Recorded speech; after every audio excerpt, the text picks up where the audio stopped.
President Hanlon, Board of Trustees, distinguished faculty, fellow honorees, magnificent alumni, including and especially my dad, class of 1961, my wife Jennifer, and with her in mind, members of the admissions committee for the Dartmouth classes of 2029 and 2032, who are right now, for the first time, hearing the names Alice Tapper, age 9, and Jack Tapper, age 7.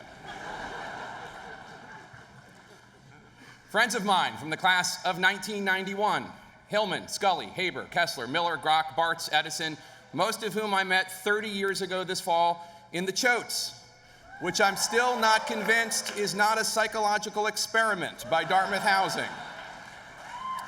They are here today because if you want it to happen, friendships formed here can last for the rest of your lives. Rejoicing families, and most importantly, you, glorious, brilliant, ambitious, determined members of the Dartmouth College class of 2017.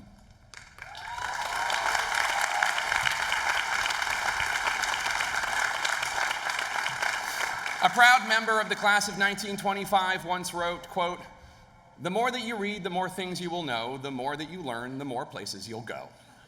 This is from a book that probably all of you have received as a gift this week. And it's true that the more that you read and the more that you learn, the more places you may very well go. But while I revere Dr. Seuss, by necessity, he left a few things out. He didn't tell you that there are a lot of unread and uninquisitive, but well-connected heathen, going very far and doing very well.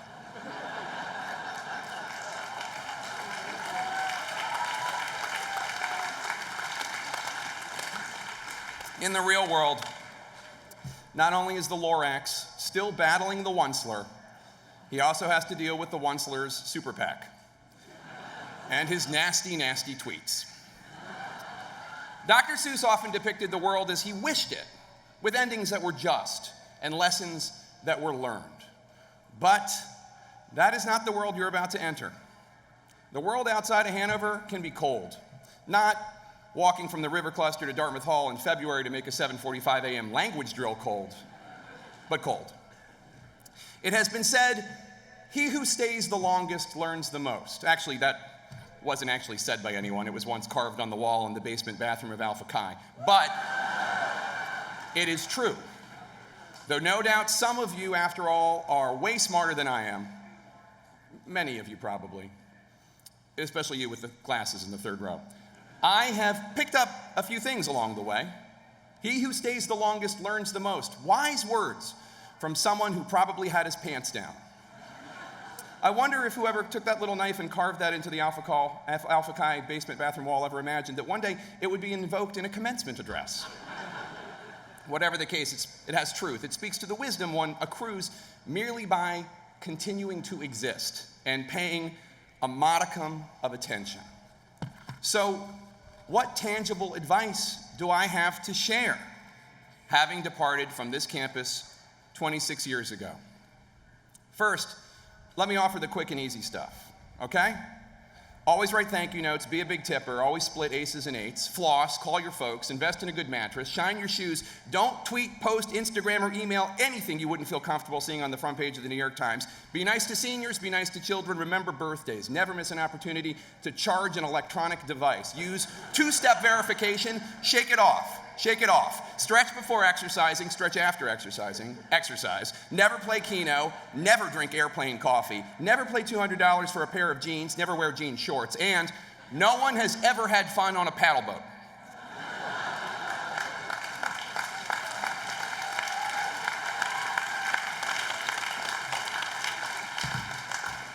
You can get that from YouTube later. Those are the easy ones. But there are a few harder fought lessons into which I would like to delve a bit further. The first one is about you, right now. For you, my dearest class of 2017, even if you have jobs or grad school lined up, you are no doubt stressing a bit about the question, what are you going to do with the rest of your life? And my first serious bit of advice to you is, do not worry if you do not know what you want to do with the rest of your life. It is okay if you take years to figure it out. Wall Street, Silicon Valley, law school, they ain't going anywhere. I did not become a full-time journalist until I was almost 29. It took me a little time to figure out where my particular qualities of annoying persistence, uncomfortable observations, and curiously rooted self-regard might best be suited. Now, our society worships the prodigies, the Mozarts. To paraphrase Tom Lehrer, it is a sobering thought to consider that when Mozart was my age, he had been dead for 12 years. But to measure success by how old you are when you achieve it is silly. The Adventures of Tom Sawyer wasn't published until Mark Twain was 41. Do not stress if you have no idea what you want to do with the rest of your life. View these years, where your responsibilities are relatively few, as a journey, as an adventure.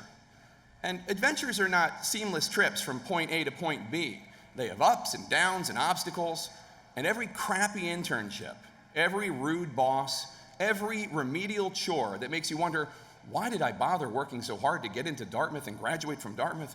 It is all part of this voyage. Every step of my trip to this stage today taught me something and guided me to here. The fall after graduation, I went to film school. I could not have been more unhappy. Flash forward a few years, more misery in Washington, D.C., as the worst public relations flunky in the history of relating to the public. These were periods of ennui, angst, Sturm und Drang, many other words only the Europeans could have come up with. I felt like a complete and utter failure. All part of the adventure. Do not take these moments that you will someday soon experience as failings or even as wrong turns. Public relations and my ineptitude in it steered me away from the world of spin, but it also showed me how PR executives spin, which gave me insight into how to cut through it. And more importantly, it was while supporting myself as a PR flunky that I began writing freelance newspaper stories. And that led me to my first full-time job as a reporter at Washington City Paper, a tiny, free weekly newspaper with an editor who was like a one-man journalism school, who saw in me a young man who did not take mistakes and errors seriously enough and browbeat that attitude out of me. If I had not worked under that man at that free weekly newspaper, I would not be on this stage right now. At the risk of sounding like Oprah, embrace this adventure. Throw yourself into it.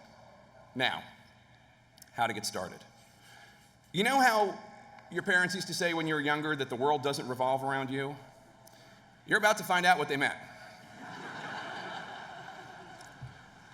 Because, believe it or not, until now, crudely speaking, the academic worlds in which you've been safely ensconced have been all about you. Your teachers and your coaches, professors and advisors, from UGAs to President Hanlon, they have been focused on not only your education, but your experience and your personal growth. You're about to leave a warm and nutritious womb. Freshman trips, freshman groups, sophomore summer, tea at Sanborn, the phys ed requirement, all the rest. This incredible support system, these teams of people whose job it has been to turn you into an adult with skills and smarts and tools, caring about your mixers, about your happiness, about your comfort, about your birth control needs, about whether or not you drink responsibly, whether you're doing okay, making sure you go to the dentist. I'm sorry to say, that ends tomorrow. You now have to do that for yourselves and for each other. Now, my little baby birds, you are expected to fly. Coach. Last row, middle seat. There will be no UGA down the hall in your first apartment, and if there is one, that's not really a UGA. That's just a creepy dude trying to get on your Wi-Fi. Now, I'm not saying you should be scared about what tomorrow might bring. The real world's a cool place. There are plenty of nice and kind people. There's live music, fresh juices, hotels that don't charge for the minibar. But the real world, unlike what you've experienced here, is a place of transaction. Now, what does that mean? Practically speaking, it means you can no longer rely on people in positions of power to do things for you because they care about you. The people you're going to meet whom you need to help you get a job or an apartment or a loan or advice, the people to whom later you will point and say, hey, she gave me my first break, those people are looking for something in return. Now, what is that something? It can be tricky to figure out. It might be your loyalty, your respectability, that you have a diploma from Dartmouth, your brains, your cleverness, your politeness. Different people are going to want you for different reasons, but your first boss, and every boss you ever will have, will want something very simple: your hard work and your good attitude. Now, the transactional nature of the world might sound harsh, but it isn't necessarily. Put it this way: a screenwriter sells her idea to a studio. The studio wants to make her movie. They start conducting screen tests. In this parable, you're, say, Vin Diesel. You audition. You have to. No one's going to give you that job out of the kindness of their hearts. They need to have confidence that you will be fast and furious, so they can sell $380 million worth of movie tickets. But here's the exquisite bit of good news for those of you paying attention. Now you know this.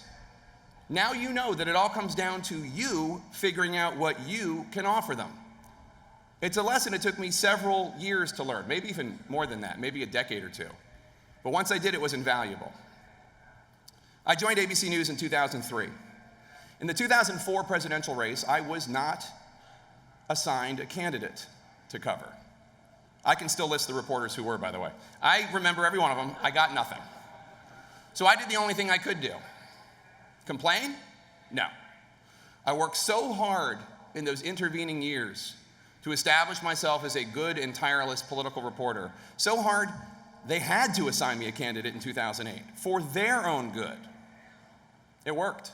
And in 2008, I was finally assigned a candidate. My goal then became to be the White House correspondent.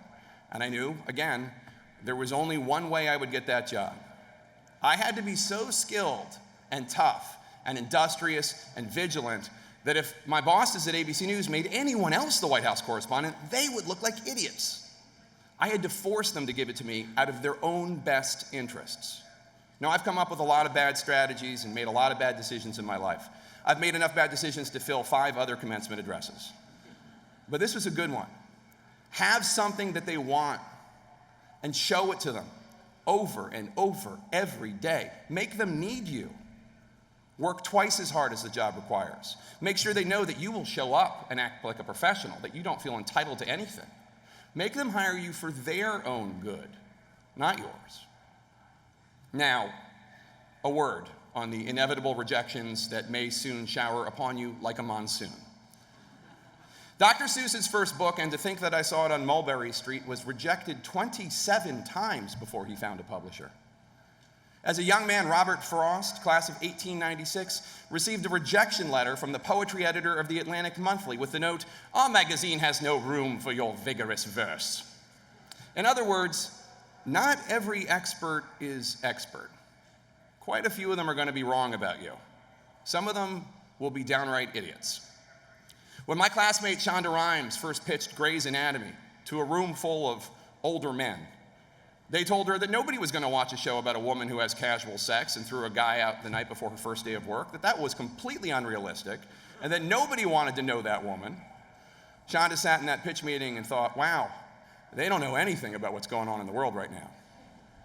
Now, forgetting the critical, financial, and popular success of the show for a moment, Shonda can't even keep track of how many young women have told her that they were inspired to become doctors because of Grey's Anatomy. Keep going. There might be a lot of rejection. Most of it you should not take personally. People making decisions are often wrong. Even the faculty of Dartmouth can get it wrong. Connie Britton, class of '89, perhaps the best known and most critically acclaimed actress to have ever graduated from Dartmouth College, was not able to convince the drama department here to sponsor her to send her to the league auditions. David Benioff, class of '92, acclaimed novelist, screenwriter, co-creator of HBO's Game of Thrones, he didn't get into English 80 3 times. But some of the rejection you should take personally. Some of it will be because of things you could be doing better. Try to figure out what those things are, because you always can be doing something better. To be honest, this never ends. The best and most successful people are constantly striving to be better. If you think that at 48, I think I've got it all figured out, kindly allow me to disabuse you of that notion, and I can provide multiple sources for that scoop.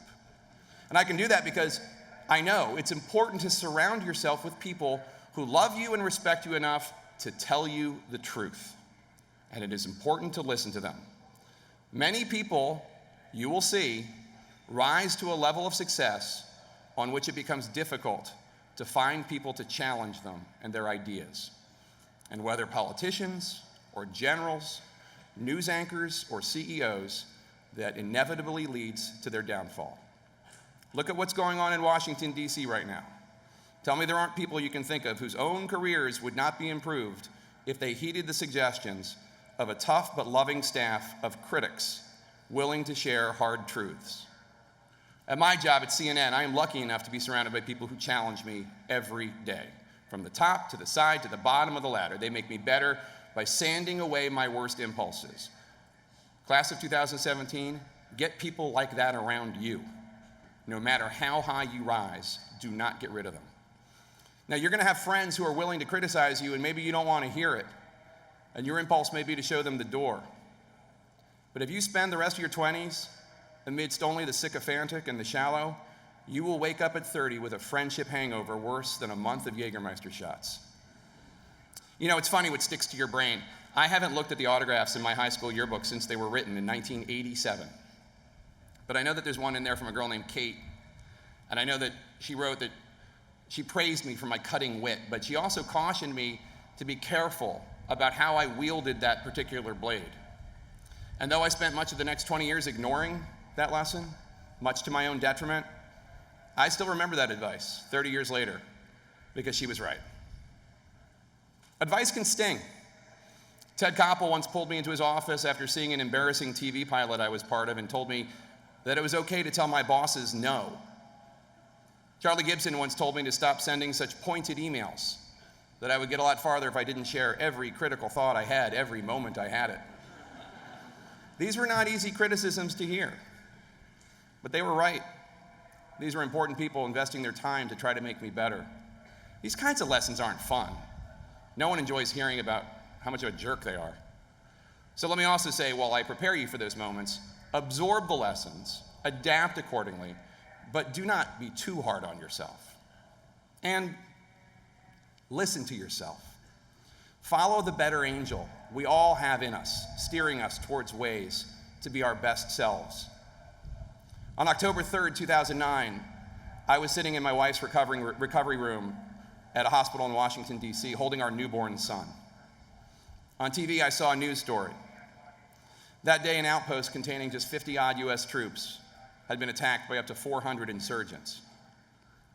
Combat Outpost Keating was built at the bottom of 3 steep mountains, the reporter said, in a particularly rough corner of Afghanistan, just 14 miles from the Pakistan border. It was an ugly and brutal battle, the deadliest for the U.S. that year. 8 American soldiers were killed. And as I sat in that room that day holding my son, hearing about these 8 other sons taken from their parents, from their wives, I wanted to know why. Why would anyone put an outpost in such a dangerous place? And more importantly, who were these people that were risking so much and sacrificing everything? People to whom I really didn't pay all that much attention, to be honest. Sure, I covered debates over troop levels, 10,000, 40,000, but those were statistics. Those weren't people. So, against the advice of a lot of people I knew, I decided to write a book about the men who fought and suffered and prevailed and died in that battle, about Combat Outpost Keating. Now, writing that book was a long slog. Many doubters, many skeptics. And yet I felt compelled to tell the story of these troops and their families, people part of a world unfamiliar to me at the time, the world of the U.S. military, of duty and sacrifice, in some cases the ultimate sacrifice. And hearing these stories firsthand of these men and women made me realize how little I had accomplished in the service of anyone other than myself. My God, I told my wife one afternoon after I'd been visiting with 2 cavalry officers, Dave and Alex, my God, these guys are amazing and I am nothing. I have risked nothing and sacrificed nothing compared with these men. But honey, she said, you can tell their stories. you can tell their stories. The book I wrote, The Outpost, remains the professional work I am proudest of. It is not what has resulted in the most Twitter memes, but it is the most meaningful. It was the one least about me. And it may be one professional achievement, maybe, perhaps, that has a chance of outlasting me. That which you end up doing in the service of something greater than you, even if it means that you feel lesser, humbler, even worthless by comparison, by honoring the humanity of others, that will allow you to get in closer touch with your own. And this is the most important thing I can tell you today, class of 2017. Don't just work hard at your job. Work hard at everything. Work hard at being a friend. Work hard at being a partner, at being a son or a daughter, at being a grandchild, at being a steward in your community, at caring about people who have never had a day like the one you're having today, at being the best you that you can be, class of 2017. All of you, A to Z, from the best Alexander Abate to the best Jonathan Zuta. There are going to be moments like this one, a celebration of hard work well done, surrounded by family and friends. And then there are going to be moments when you feel alone and adrift, misunderstood and hopeless. Maybe right now it looks to you like someone like me effortlessly went from your seat to this stage. But let me assure you that there was effort. There was effort, and there was pain and embarrassment and rejection and humiliation, false starts and false turns and mistake after mistake after mistake. But that's okay. That's all part of the adventure. And yours starts now. Members of the Dartmouth class of 2017, you are already great. Now it's up to you to become even greater. Be bold, be smart, be brave, be true. Go forth and rock. God bless you. God bless your families. God bless Dartmouth College of Hanover, New Hampshire. God bless the memory of EBAs. And God bless the United States of America. Thank you for the honor of a lifetime.